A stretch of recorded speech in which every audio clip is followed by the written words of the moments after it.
ನಾನು ಮನಸ್ಸು ಮಾಡಿದ ಪೃಥ್ವಿರಾಜ್ ಆದಷ್ಟು ಬೇಗ ಬರ್ತೀನಿ ಅಂತ ಹೇಳಿದ. ಇಷ್ಟೊತ್ತಾದ್ರೂ ಇನ್ನೂ ಯಾಕೆ ಬರಲಿಲ್ಲ?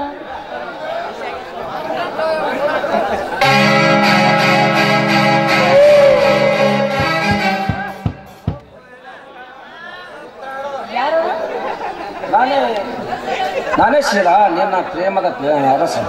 ಪೃಥ್ವಿರಾಜ್, ನಾನು ನಿಮಗಾಗಿ ಶಬರಿ ಹಾಗೆ ಕಾದು ಕುಂತರು, ಯಾಕೆ ಇಷ್ಟೊಂದು ಲೇಟ್ ಮಾಡಿ ಬಂದ್ರಿ ನೀವು? ಹೆಣ್ಣಿನ ಸುಖ ಪಡಲಿಕ್ಕೆ ಅರ್ಜೆಂಟಾಗಿ ಬರುವಾಗ ಇಂಪಾರ್ಟೆಂಟ್ ಕೆಲಸ ಬಂತು, ಅದಕ್ಕೆ ಲೇಟ್ ಆಯ್ತು. ಆಯ್ತು ಪೃಥ್ವಿರಾಜ್, ನೋಡಿ ನೀವು ಹೇಳಿದ ಹಾಗೆ ಆ ನನ್ನ ಮಾಡಿಕೊಂಡ ಗಂಡನಿಗೆ ವಿಷ ಹಾಕಿ ಕೊಂದಿದ್ದು ಆಯ್ತು, ಆ ದರಿದ್ರ ಮನೆ ಚಿತ್ರ ಚಿತ್ರ ಮಾಡಿದ್ದು ಆಯ್ತು. ಬನ್ನಿ ಎಲ್ಲಾದ್ರೂ ಸಿಟಿಯಲ್ಲಿ ಹೋಗಿ ಹಾಯಾಗಿ ಜೀವನ ಮಾಡೋಣ. ಸಿಟಿಯಲ್ಲಿ ಹಾಯಾಗಿ ಜೀವನ?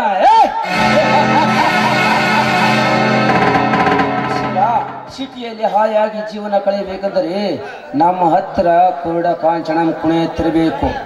ಅದು ಬಿಟ್ಟು ದುಡ್ಡಿಲ್ಲದೆ ಸಿಟಿಯಲ್ಲಿ ಕಾಲ ಕಳಿಬೇಕಾದ್ರೆ ಭಿಕ್ಷಕಂತಲೂ ಕೀಳ. ನೋಡಿ, ನಮ್ಮ ಅಣ್ಣನ ಜೊತೆಗೆ ಬಣ್ಣದ ಮಾತುಗಳಾಡಿ ನಮ್ಮ ಅಣ್ಣನ ಕೈಯಿಂದ ಅದಿಷ್ಟು ಬರ್ಸ್ಕೊಂಡ್ರಾಯ್ತು, ಇದಕ್ಕೆ ಏನಂತೀರಾ ನೀವು? ಆಸ್ತಿ ನಿಮ್ಮಣ್ಣನ ಆಸ್ತಿ, ಅದು ಆಸ್ತಿ ಒಟ್ಟು ಕರಣನ ಸ್ವತ್ತಾಗಿದೆ. ಈಗ ನಿಮ್ಮ ಅಣ್ಣ ಬೀದಿ ಭಿಕಾರಿಯಾಗಿದ್ದಾನೆ, ಕೊಡ್ಬೇಕು ನಮಗೆ ಆಸ್ತಿ. ಹಾಗಾದ್ರೆ ನಡೆಯರಿ ಪೃಥ್ವಿರಾಜ್, ಇನ್ನು ಯಾರ ಭಯನೂ ನಮಗಿಲ್ಲ, ನಡೆಯರಿ ಹೋಗೋಣ. ಎಲ್ಲಿಗೆ ಹೋಲಕ್ಕರು ಕಾರಣ ಬೇಕಲ್ಲ. ನೀನು ನಿಮ್ಮಣ್ಣ ಬಹಳ ಮೋಸ ಮಾಡ ನನಗ. ನಿಮ್ಮಣ್ಣ ಮೋಸ ಮಾಡಿದ್ದಕ್ಕಾಗಿ ನಾನು ನಿನಗೆ ಮೋಸ ಮಾಡಿದ್ದೇನೆ. ಅದಕ್ಕೆ ನೀನು ಸದ್ದ ಎಲ್ಲಿಯಾದರೂ ಹೋಗೋ, ಎಲ್ಲಿಯಾದರೂ ಬದುಕಿಕೋ, ಆದರೆ ನಾನಿನ್ನನ್ನು ಮುಟ್ಟಲಾರೆ. ನನ್ನ ದಾರಿ ನಂದು, ನಿನ್ನ ದಾರಿ ನಂದು.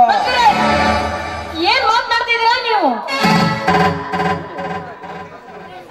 ಏನು ಮಾತಾಡಕತ್ತಲ್ಲ?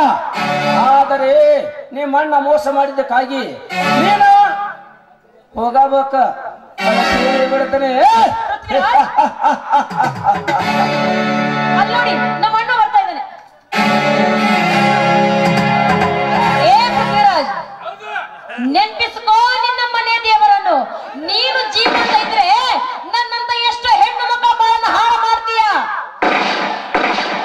ಅಯ್ಯೋ,